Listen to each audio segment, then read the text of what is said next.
আপনাদের সম্মুখে আসতে পেরেছি, জানি না কোন জন্মের সুকৃতির ফলে আপনাদের চরণ প্রান্তে বাবা আবারও সুযোগ পেয়েছি। সকল মায়েদের চরণে এবং বাবাদের চরণে, দাদা ভাই সবার কাছে আবার যে পৌঁছতে পেরেছি। সবাই হয়তো আমাকে অনেকেই চেনেন, কেউ হয়তো চেনেন না, কয়েকজন সামান্য হয়তো চেনেন না, না হলে সবাই জানবেন, কারণ আপনাদের এখানে আমি নতুন না, তাই না? আগেও এসেছি। তা আপনাদের ভালোবাসায়, আপনাদের আশীর্বাদে, আপনাদের স্নেহে, আবারও আপনাদের কৃপাতে আপনাদের চরণ প্রান্তে এসে পৌঁছেছি। জানি না কতটুকু আনন্দ দিতে পারবো, জানি না কতটুকু সুখ প্রদান করতে পারবো, তবে এসেই যখন করেছি মাগো, সকলেই আপনারা সবাই আপনাদের চরণের কিঞ্চিত কিঞ্চিত ধূলিকণা আমার মস্তকে দান করুন। সবার চরণের কিঞ্চিত ধূলিকণা আমার মস্তকে নিয়ে আজকে শুরু করব কিছু হরি কথা, কৃষ্ণ কথা, আমার সেই আহ্লাদিনী শক্তি স্বরূপিণী প্রেমময়ী শ্রীমতী রাধা ঠাকুরানীর কথা। আজকে সকলেই আমরা এই যে যজ্ঞানুষ্ঠানে উপস্থিত হয়েছি, সবার আগে একটি কথা বলি মা।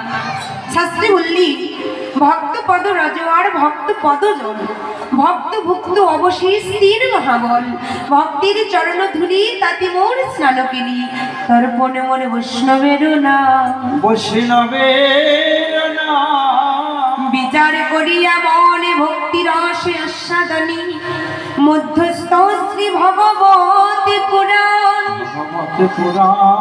বললি আমাদের ভারতবর্ষে পৃথিবীর মধ্যে বাবা 18টি পুরাণ রয়েছে, আর 18টি পুরাণের মধ্যেই সর্বশ্রেষ্ঠ পুরাণ শ্রীমদ্ ভগবত গীতা। প্রত্যেকের বাড়িতে হয়তো আছে, কেউ জেনে রেখেছেন, কেউ হয়তো অজান্তেও জল তুলসী প্রত্যেক দিন দিয়ে থাকে, আবার হয়তো বাড়িতে কারোর এমনিই পড়ে থাকে। যেখানে সন্ধ্যা প্রদীপ দান করে দেখবেন সেই ঠাকুরের কাছেই হয়তো সিংহাসনেও কারোর বাড়িতে থেকে যায়। এই শ্রীমদ্ ভগবত গীতা এখনো পর্যন্ত অনেকেই আছে জেনে না যে গীতাটা আসলে কি বস্তু।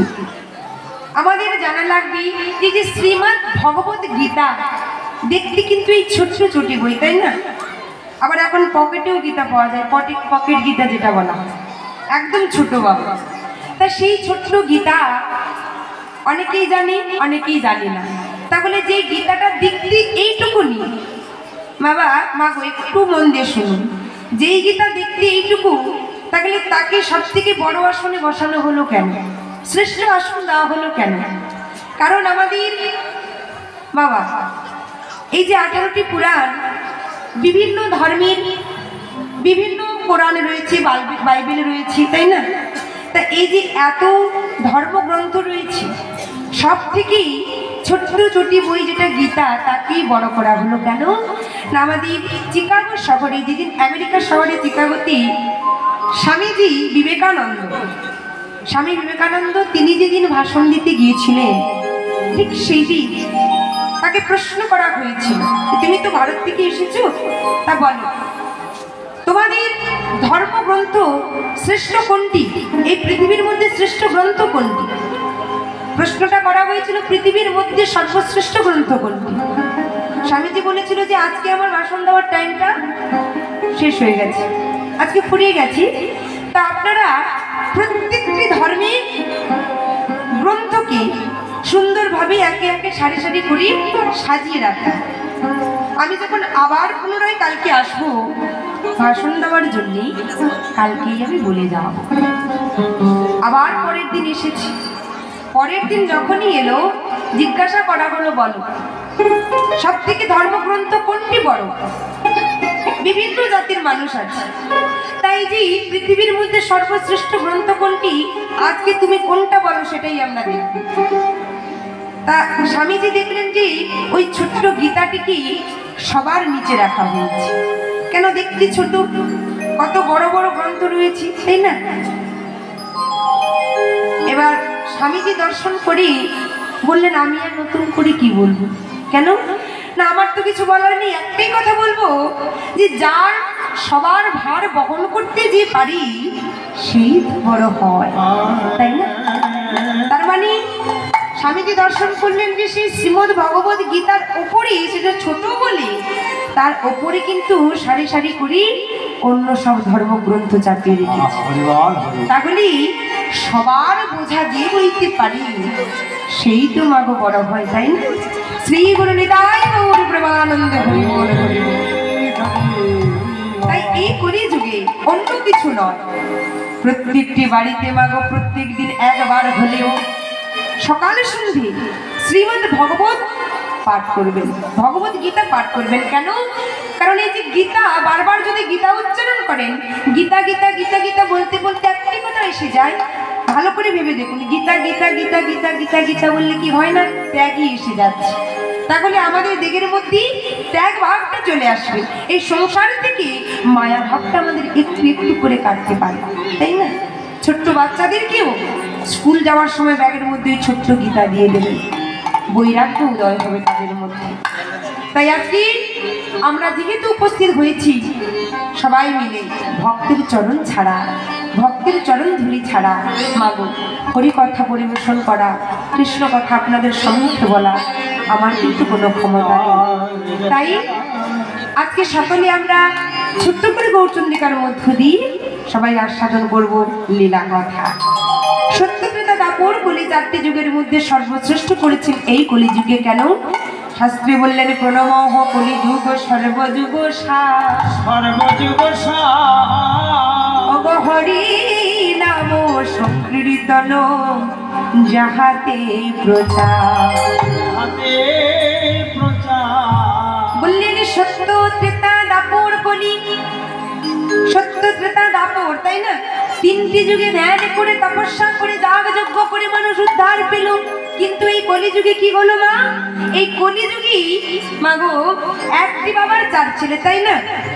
তা সেই চারটি ছেলে, তিনটি ছেলে কিন্তু তারা নিজের পায়ে একেবারে স্ট্যান্ড হয়ে গেছে। মন দিয়ে শুনুন কথাগুলো।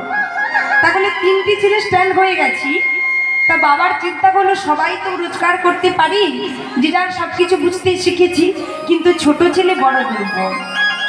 তাহলে ছোট ছেলে যখন এতটা দুর্বল, তাহলে আমার এই ছোট ছেলের জন্য কিছু করা লাগবে।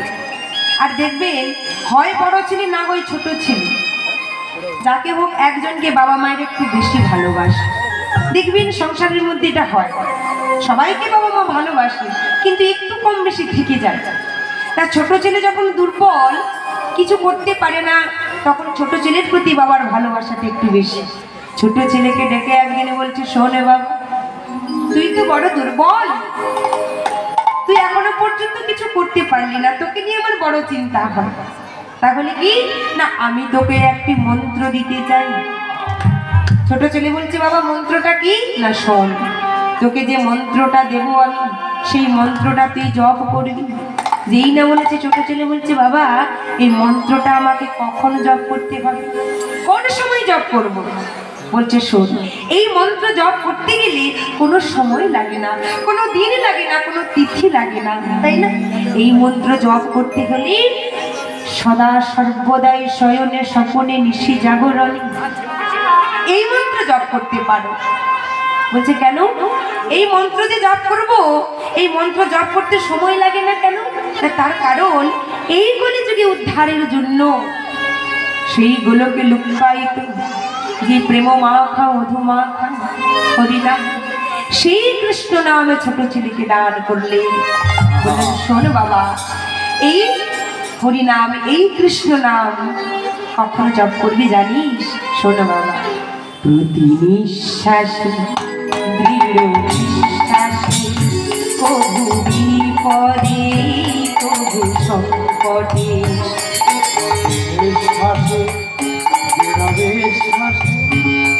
কবু বিপদে কবু সংকটে, বিশ্বাসে দৃঢ় বিশ্বাসে, কবু বিপদে দৃঢ় সংকটে, বিশ্বাসে দৃঢ় বিশ্বাসে কবু সংকটে কবু বিপদে। তুমি গাহো গাহো কৃষ্ণ নাম, মধু নাম, হরি নাম।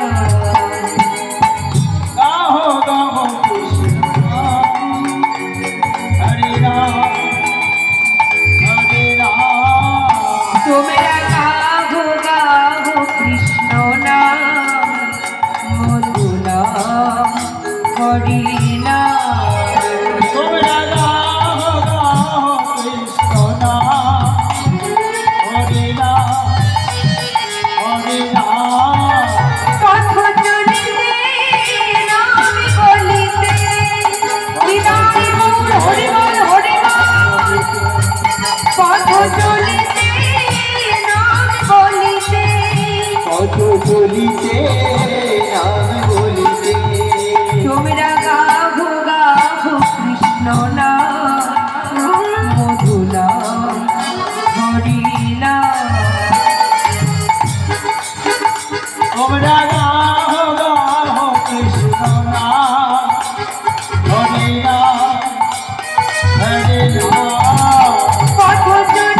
চলিতে আর বলিতে পথ চলিতে নাম গাহিতে।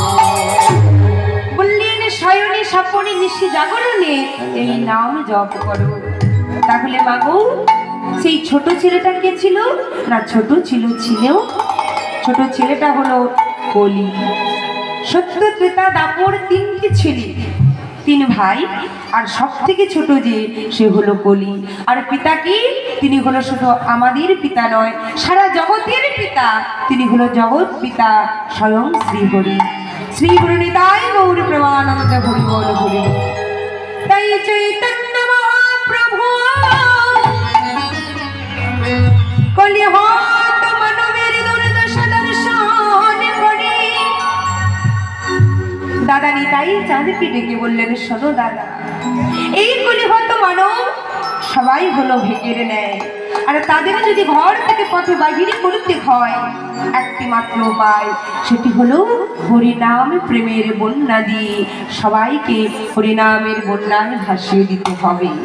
তাই সেই চৈতন্য মহাপ্রভু তিনি যে কলিযুগে অবতীর্ণ হয়েছে, কেন অবতীর্ণ হলো মা? কারণ রাধারানীর ভাব নিয়ে। বললেন রাধা কৃষ্ণ একই আত্মা, দুই রূপ ধরি অনন্য বিলাসের রসা সাধন করি। এবি সেই দুই দেব হলেন আমার শ্রী চৈতন্য গোসাই। শ্রী রাধার ভাবের রসা সাদিতে দুহে হলেন এক ঠাই। আলাদা নয়, কোনো ভিন্ন নয়, একই দেহে পরিণত হলেন। বললেন চৈতন্য মহাপ্রভু অন্তরঙ্গে কৃষ্ণ আর বহিরঙ্গে রাধা, এই দুই রূপ নিয়ে হলো নদিয়ায় সোনার গোড়া। সোনার গোড়া রাধারানী কি প্রাণ গোবিন্দ কথা দিয়েছিল। কেন কথা দিয়েছিল? কারণ ভগবান কৃষ্ণচন্দ্র নিজের রূপলাবণ্য, ভগবান যে দেখতে কেমন মাইরা আমরা কেউ কখনো দর্শন করেছি? আমরা কিন্তু দেখিনি। এই যে ভগবান কৃষ্ণচন্দ্র দেখতে কেমন, কেউ বলে সাদা, কেউ বলে নীলবর্ণের, কেউ বলে লাল, তাই না? যে যার রকম করি বর্ণনা করে। তার চিত্রপটে আমরা যে দর্শন করেছি, যিনি চিত্রপটখানা বানিয়েছি তিনিও কি দেখেছি? তিনিও কিন্তু অনুকরণ করে বানিয়েছি, তাই না? শিরে শিখি পাখা গলে দোলে বনমালা, চরণে নপুর বাজে। এই যে সুন্দর করে বর্ণনা হলো চিত্রপটে উদ্ভাসিত হয়েছে, আর তা নিয়ে কিন্তু চিত্রপটখানা সুন্দর করে তৈরি করা হয়েছে। আর সেটা দেখে আমরা ভাবি যে ভগবান এমন দেখি, কিন্তু ভগবান যে আসলে কেমন আমরা কেউ কিন্তু কোনোদিন দেখিনি। কেউ বলে আকার, কেউ বলে নিরাকার। তাহলে ভগবান কৃষ্ণচন্দ্র নিজেই কিন্তু একদিন ভগবানের প্রতিচ্ছবি নিজে দর্শন করেছিল। বৃন্দাবনের মণিখচিত দেওয়ালে একদিন নিজের প্রতিচ্ছবিকে দর্শন করে প্রাণ গোবিন্দ আমার বড় মোহিত হয়ে গেল। নিজের প্রতিচ্ছবিকে দর্শন করে প্রাণ গোবিন্দ আমার নিজে বড় অবাক হয়ে গেল, আপ্লুত হয়ে গেল। নিজেই কিন্তু নিজের প্রেমে পড়ে গেল। দর্শন করে তিনি অবাক হয়ে গেল, কি কেউ রূপের মানুষ, কেউ খানে। আহা মরে মরি, কত সুন্দর দেখতে ওই রূপের মানুষকে। বিধাতা কত সুন্দর করে না গড়েছে। নিজের রূপকে নিজে দর্শন করে ভগবান কৃষ্ণচন্দ্র ছুট লাগিয়েছে। আর যেই না ছুট লাগিয়েছি, সঙ্গে সঙ্গে পেছন থেকে বিশাখাসুকে হাতখানা ধরে নিয়েছি। হাতখানা ধরে বলছে, ও বধূ, কোথায় যাচ্ছ? বধূ, তুমি কাকে ধরবার জন্য ছুট লাগিয়েছো? বলো বধূ। বিশাখা, আমার হাতখানা তুমি ছেড়ে দাও বিশাখা। বিশাখা দেখো, আমি ওই বৃন্দাবনের মণিখচিত দেওয়ালে দর্শন করলাম কত সুন্দর একখানা রূপের মানুষ, যাকে দেখি আমি বড় ব্যক্ত হয়েছি, যাকে দর্শন করি আমি যে বড় মোহিত হয়েছি। বিশাখা, ওই রূপের মানুষকে যদি আমি একটি বাড়ির জন্য আমি ধরতে পারতাম, তাহলে আমার হৃদয়ের জ্বালাটা জড়তাম। বিশাখা, বলতে পারো আমি কি করে ওই রূপের মানুষখানাকে ধরবো? বিশাখা মৃদু হেসে বলছে, ও বধূ, তুমি তাকে কি করে ধরবে গো? কেন জানো? তুমি যাকে ধরতে চাইছো সে যে জন্ম জন্মান্তরে আরেকজনের কাছে বাধা পড়ে আছি, তাকে যে সারা জীবনের জন্য, প্রত্যেকটি জন্মে জন্মের জন্য তাকে যে বেঁধে রেখেছি, তুমি চাইলেও যে তাকে ধরতে পারবে না। কি বললে বিশাখা? অন্য কেউ বলতে পারো বিশাখা? কে সে? এই বৃন্দাবনে কে সেই ভাগ্যবান বা ভাগ্যবতী যে এত সুন্দর রূপের মানুষখানাকে ধরে রেখেছি? আমাকে তুমি তার কাছে নিয়ে চলো বিশাখা। আমি বেশিক্ষণের জন্য নয়, সারা জীবনের জন্য নয়, জন্ম জন্মান্তরের জন্য নয়, আমি কিছু সময়ের জন্য আমার এই হৃদয়ের মধ্যে তাকে তুমি জড়াই ধরতে চাই। বলতে পারো কে সেই ভাগ্যবান, কে সেই ভাগ্যবতী?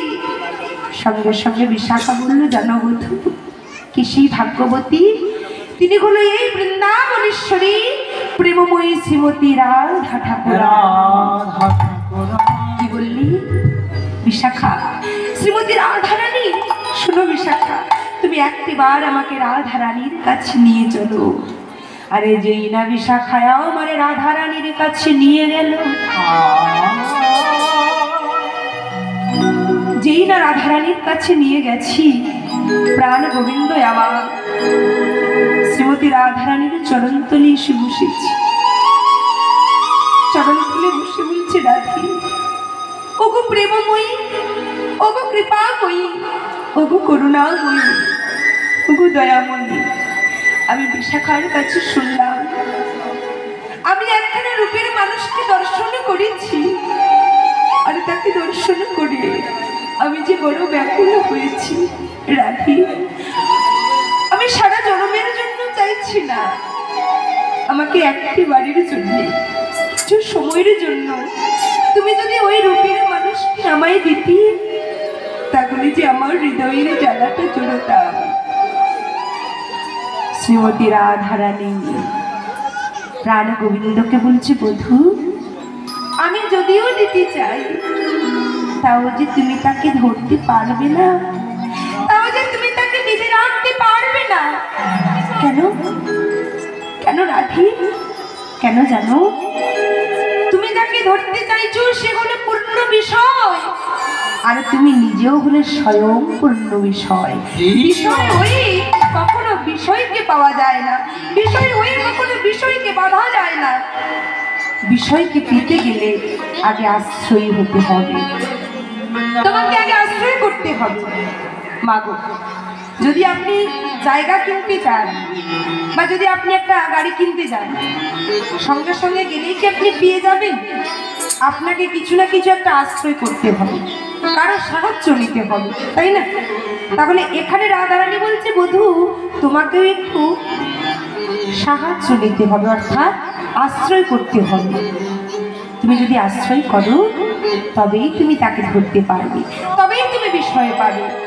যেই না বলেছে, সঙ্গে সঙ্গে প্রাণ গোবিন্দ বলছি, আমি কাকে আশ্রয় করতে যাব? আমি হলাম স্বয়ং ভগবান, সর্বসঞ্চপূর্ণ জয় ভগবান। আমি যদি জগৎ পিতা হই, আমি যদি বিশ্ব ব্রহ্মাণ্ডের অধীশ্বর হই, তাহলে আমি যদি কোনো ভক্তের চরণ ধরতে চাই, কোনো ভক্ত তো তা দেবে না। কিংবা ভগবান যদি হঠাৎ করে আপনার কাছে আসে, এসে আপনার চরণ ধরতে চাই, আপনি দেবেন? কেউ দেবেন বাবা? সে সাধ্য আমাদের কারো আছে? কারো নেই। ভগবান বলছে যে আমি নিজে কিছু পাওয়ার জন্যে, নিজের জন্যে আমি কোনো ভক্ত নরকে চলে যাক, সেটা তো আমি চাইবো না, সেটা তো আমি চাইতে পারি না, কারণ আমার জন্য ভক্ত নরকে চলে যাবে। তাহলে আমাকে এমন কোথাও আশ্রয় করতে হবে যেখানে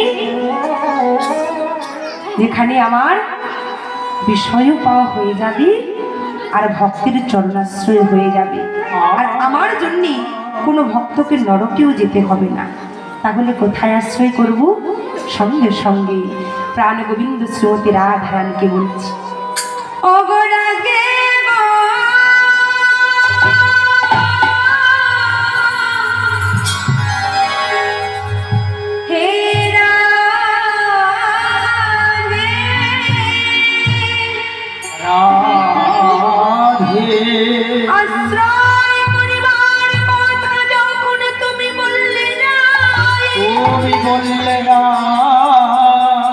বল বলে কোথায়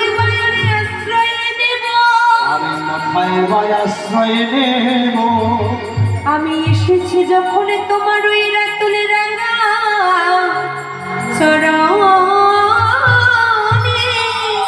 আমি রাঙা চরণে অবরাগে গো, অব প্রেমময়ী, আমি তোমারই ওই রাতুলে রাঙা চরণে আশ্রয় নিলাম। রাধে, আর অন্য কোথাও নয়, আমি তোমার ওই কোমল চরণ তলে আশ্রয় নিলাম। রাধে, আমি কি করব জানো?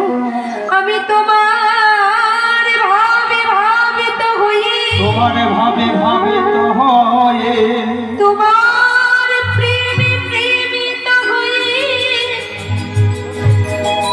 আমি কি করব জানো? আমি কলিদির দাঁড়ে দাঁড়িয়ে আগত কলৌ যুগে আমি দাঁড়িয়ে দাঁড়িয়ে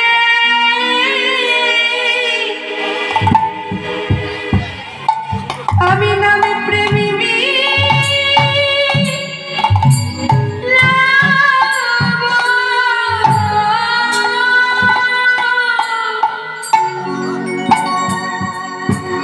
আমি দাঁড়িয়ে দাঁড়িয়ে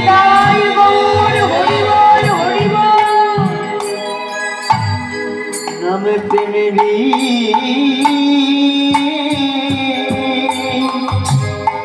প্রেমে বিলাব।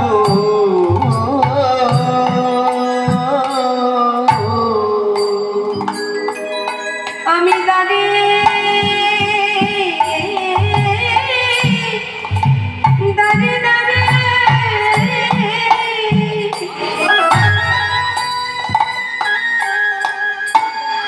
আমি নামে প্রেমী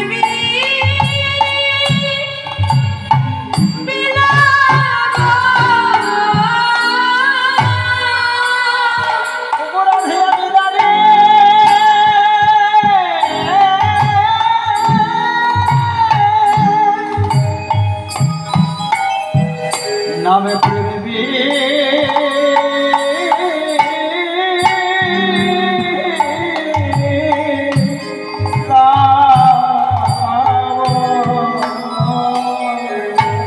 আমি তোমার প্রেমে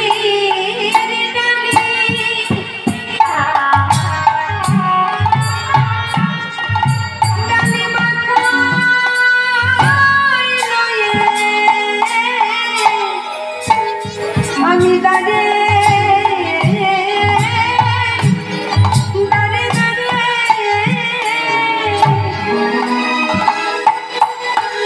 আমি প্রেমী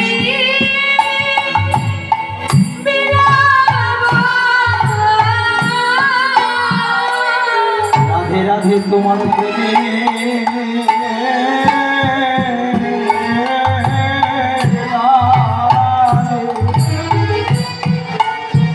আমি মাথায় নিয়ে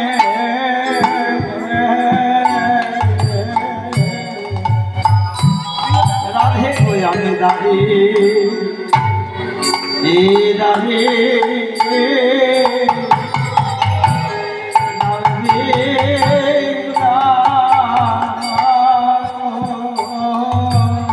আমি ওই না কোনে জীবের লাগে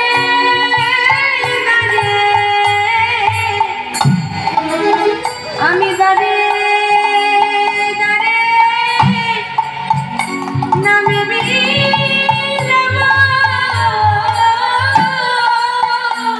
দেখো দেখো কলি জীবে দাঁড়িয়ে দাঁড়িয়ে আমি নাম প্রেম বিলাই ওই না তোমার ভাবি ভাবি তো হয়ে দাঁড়িয়ে দাঁড়িয়ে নামে তোমার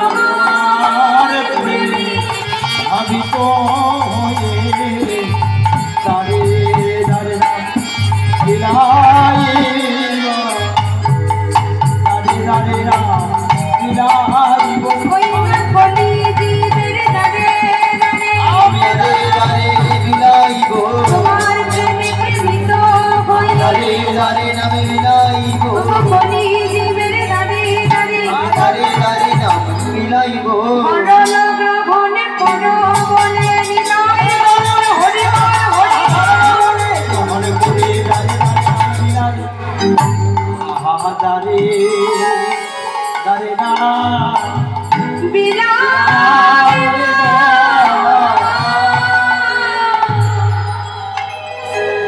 শ্রীমতী রাধারানী ঋষি প্রেমের ঋণ প্রাণ গোবিন্দ আমার কথা দিয়েছিল শোনো রাধি আগত কলম যুগী আমি তোমার এই প্রেমের ঋণ তোমার প্রেমের ডালি মাথায় লয়ে চৈতন্য মহাপ্রভু হয়ে সন্ন্যাসিনী আমি অন্তরঙ্গে কৃষ্ণ হিরঙ্গে রাধা এই দুই রূপ নিয়ে নদিয়ায় সোনার চাঁদ গোড়া হয়ে সারা বাংলায় হরিনামের প্লাবন বইয়ে দেব তাই চৈতন্য মহাপ্রভু নিমাই আজ থেকে প্রায় 538 বছর পূর্বে নদিয়া নবদ্বীপ ও ধামে সচিমায়ের কুল আলো করি তিনি জন্মগ্রহণ করেছিল শুধুমাত্র আমাদের মতো পামর মধ্যজীবকে উদ্ধার করবার জন্য তাই মহাজন বললেন ও গোলোকের হরি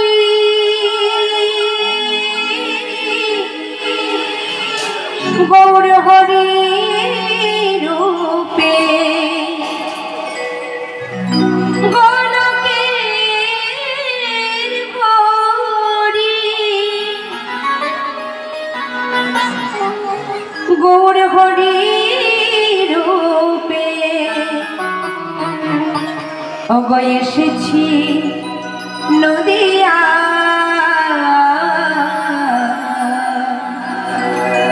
তোরা দেখবি যদিয়া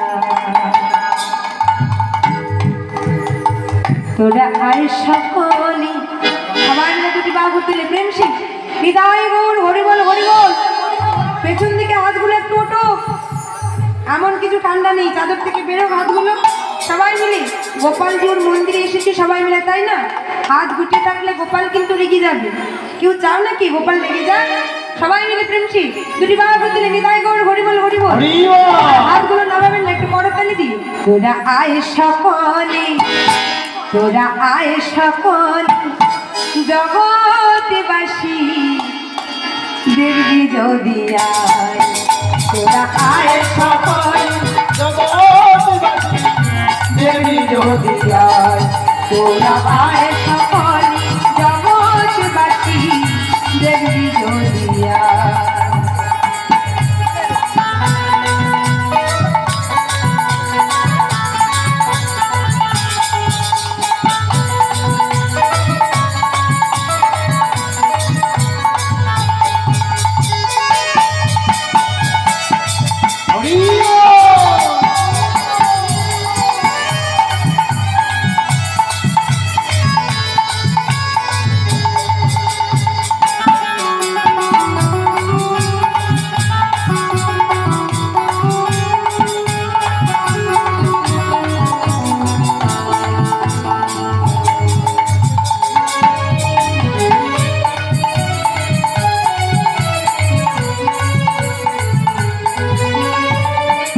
গোলকের হরি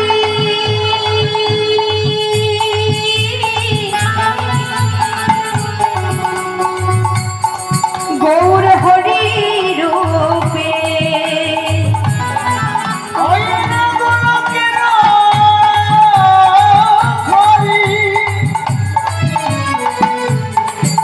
গৌর হরি রূপে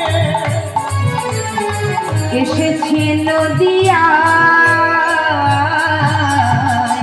দেখবি যদি আয় তোরা আয় সকল জগৎবাসী দেখবি যদি আয় তোরা আয় সকলে জগৎবাসী দেখবি যদি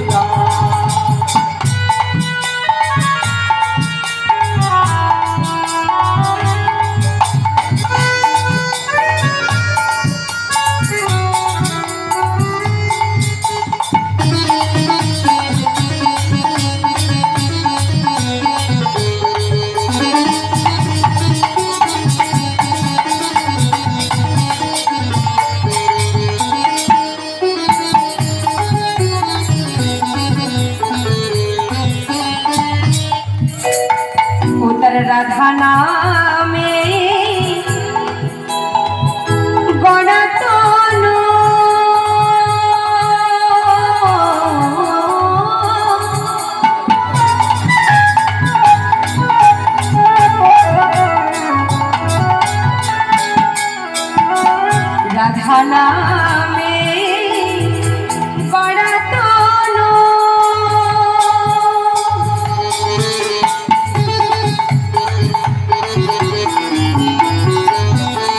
অন্তরে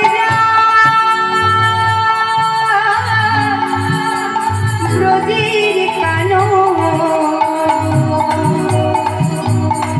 ওই না রাধা নামে করাতন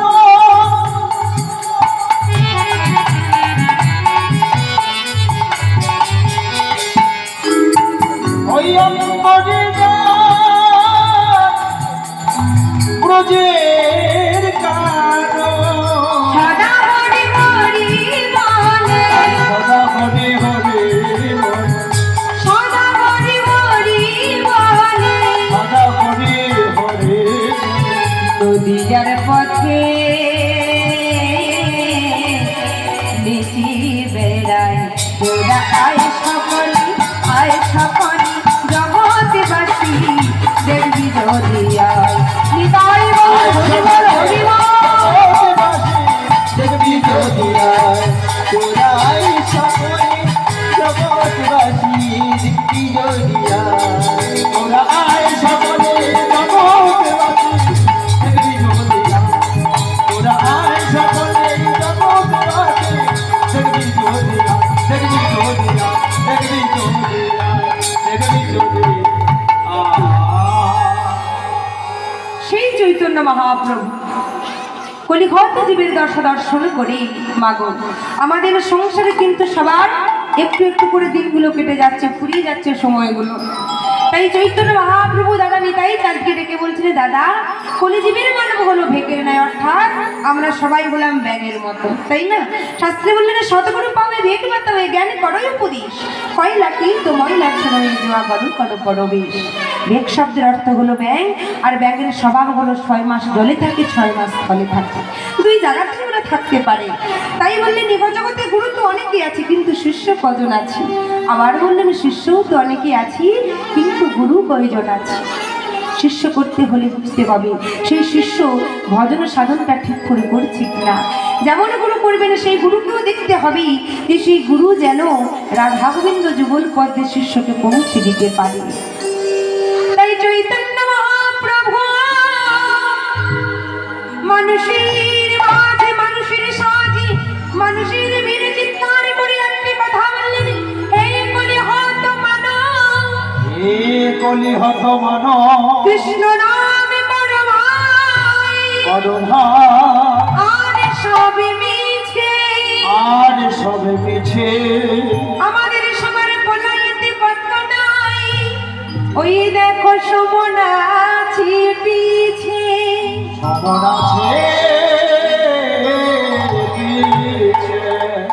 তাই চৈতন্য মহাপ্রভুর চরণে প্রণাম জানিয়ে আজকে সকলে পঞ্চতত্ত্ব পারিষদ বর্গের চরণে প্রণাম জানিয়ে নবদ্বীপ ধাম পরিক্রমা করি আজকে সকলে লীলা সাধন করব এই যে লীলা সাধন করব আজকের বিষয় সবার আগে করজোড়ে একটি মিনতি করি মা সবাই যখন এসে পৌঁছেছেন এই যে জায়গাটিতে আপনারা বসেছেন সবাই কিন্তু সামান্য আসনে বসেন হয়তো চটের ওপর কিন্তু মাগো সবাই কিন্তু এক একটি রাজ আসনে বসেছে রাজ আসন অর্থাৎ বলা হয়েছে রাজার আসন আপনারা বলবেন মাগো এখানে রাজা তো কেউ নয় আমরা সামান্য মানুষ তাহলে রাজা বলছো যে রাজা আসনে বলছো তার কারণ প্রত্যেকটি আসনে আপনারা যে বসে আছেন মহারাজ পরীক্ষিত তিনি যখন তক্ষক দংশন হতে মুক্তি পাওয়ার জন্য ভগবত শ্রবণ করেছিল হরিকথা সাধন করেছিল কীর্তন শুনেছিল তিনি কিন্তু রাজা হয়েছিল ঠিকই রাজা হয়েও তিনি এরকম চটের ওপর বসেছিল মাটির ওপর উপবেশন করেছিল আর আপনারা এই যে পরীক্ষিত মহারাজের আসনে বসে আছেন তাই কিন্তু এই আসনটা সামান্য নয় তাই আন কথা কেউ না বলে চঞ্চল না হয়ে একটু স্থির হয়ে এক মনোযোগে সবাই মিলে একটু আস্বাদন করবেন আর আমাকে এই যে বক্তার আসনে দাঁড় করিয়েছি এই জায়গাটিও কিন্তু ওখানে থেকে এই জায়গাটা আরও কিন্তু অনেক মূল্যবান অনেক উঁচু তাহলে ভাববেন মাগো তুমি দাঁড়িয়ে আছো বলে না বাবা এখানেই একটু ভুল। এই যে জায়গাটিতে আপনারা দাঁড় করিয়েছেন, এটা কিন্তু আরো বড় বলা হয়েছে। তার কারণ ছিল সুখদেব গোস্বামী পাদ, তিনি যেদিন পরীক্ষিত মহারাজকে ভগবত শ্রবণ করিয়েছিল, ঠিক এই আসনে দাঁড়িয়ে বসে কিন্তু তিনি ভগবত শুনিয়েছিল।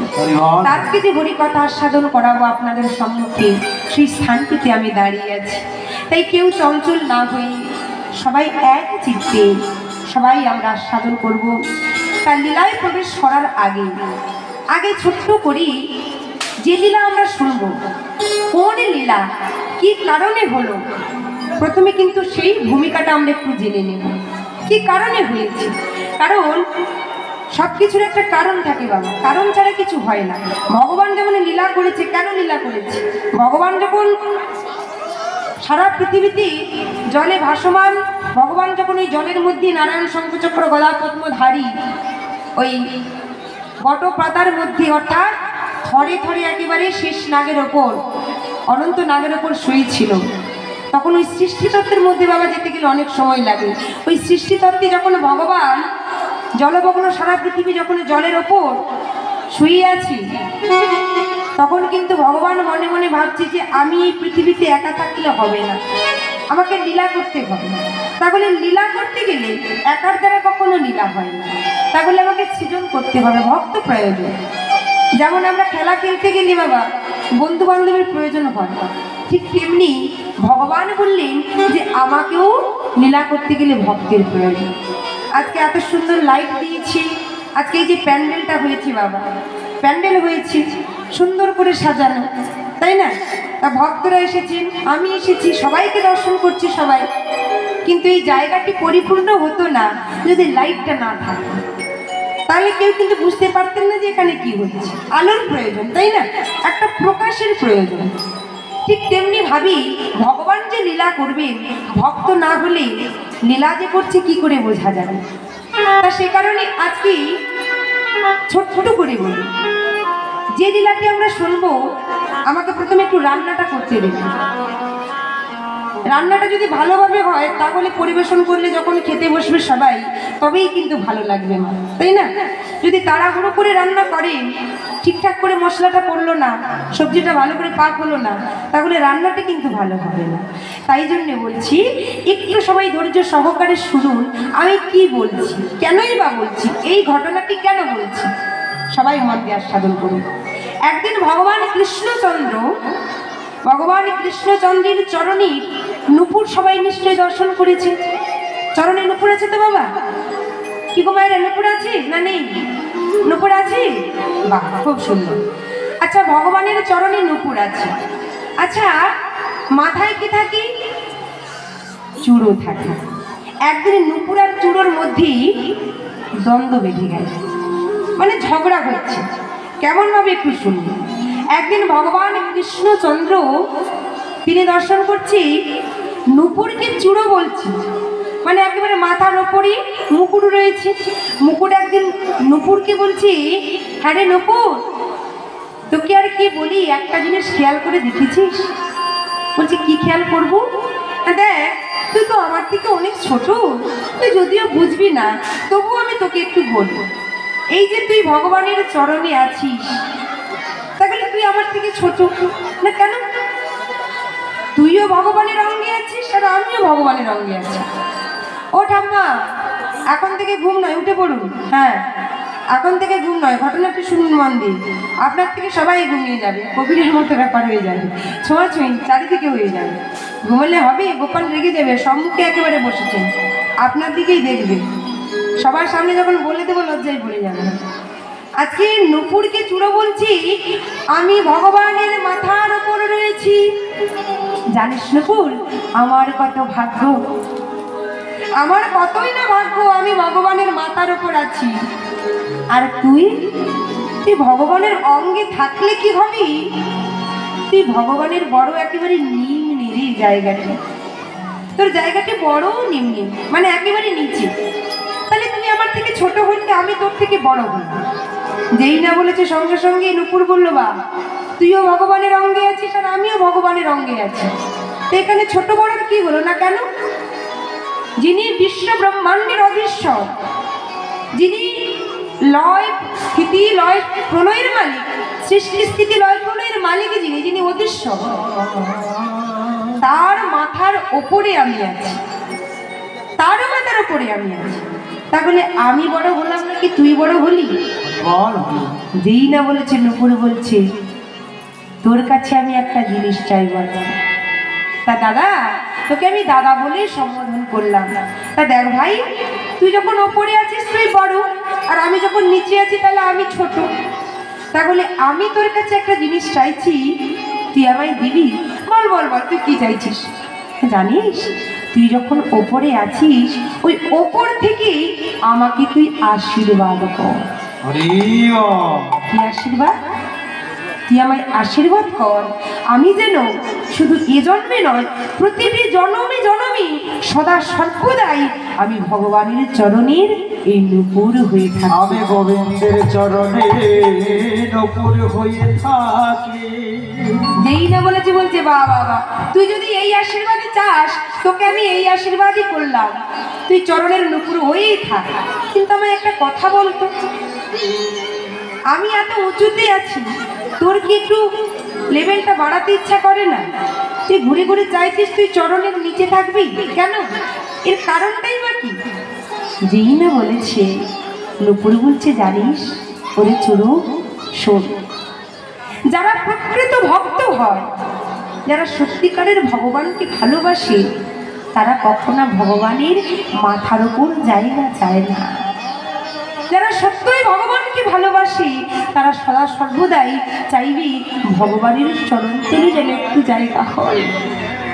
সদাই বলবি যে প্রভু তোমার ওই চরণে ছাড়া যেন কখনো করো না, জীবনে যে পরিস্থিতি আসুক যেন তোমার চরণেই থাকতে পারি, চরণে ছাড়া করো না দয়াময়।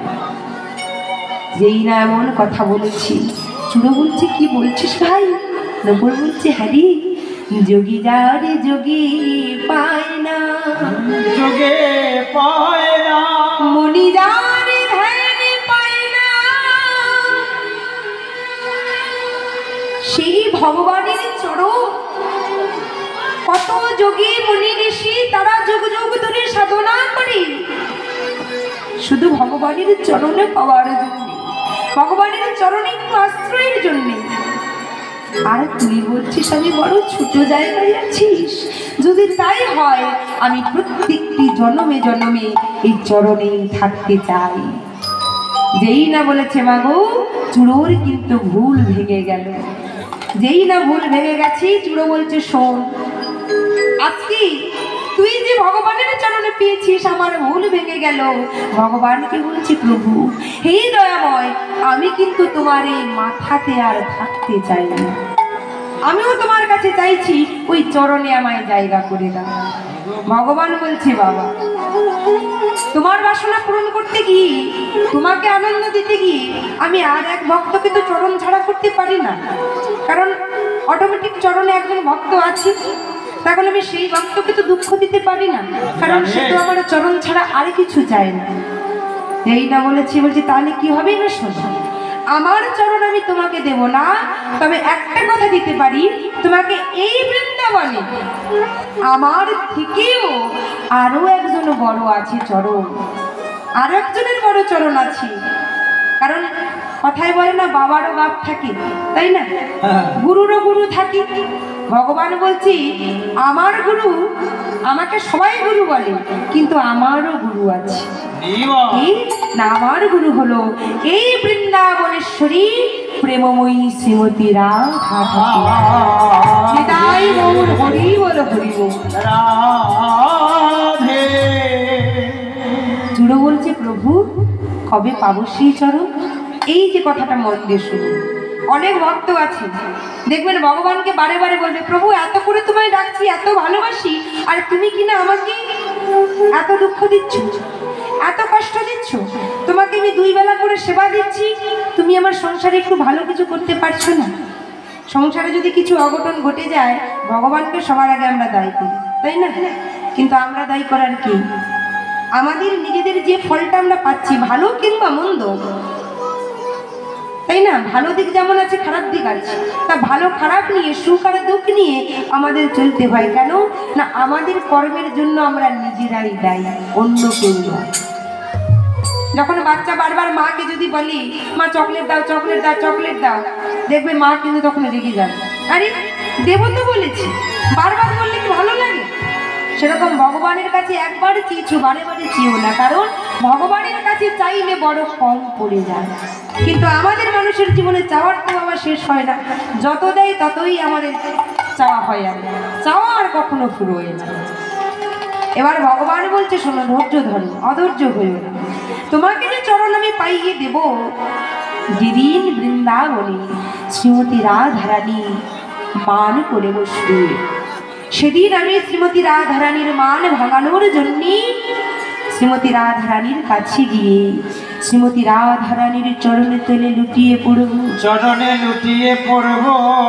ক্ষমা করো, ক্ষমা করো বলি রাধারানীর চরণে যখনই আমি লুটিয়ে পড়ব, ঠিক সেই সময় আমার এই মাথার চূড়ো তুমি সেদিন রাধারানীর চরণ পেয়ে যাবে। তুমি রাধারানীর চরণ পাবে। আর যেদিন ভগবান রাধারানীর চরণে লুটিয়ে পড়েছিলেন, সেই দিন ওই মুকুটখানা ধুলোয় লুটিয়ে পড়েছিল রাধারানীর চরণ তলে। আর সেদিনই চূড়ো পেয়েছিল রাধারানীর চরণ। আর সেখানে সেই শ্লোকটি, বিখ্যাত শ্লোক যেটি লিখেছিলেন, স্মর গরল খণ্ডন মম শ্রীর সুমণ্ডল দেহি পদ পল্লভ মুরার। আর এই শ্লোকটি কে লিখেছিল মা? এই শ্লোকটি লিখেছিল ভক্ত কবি জয়দেব। তাই আজকে আমরা যে লীলা সাধন করব, সেই লীলাটি হলো ভক্ত কবি জয়দেব ও পদ্মাবতী। শ্রী গুরু নিতাই গৌর প্রেমানন্দে।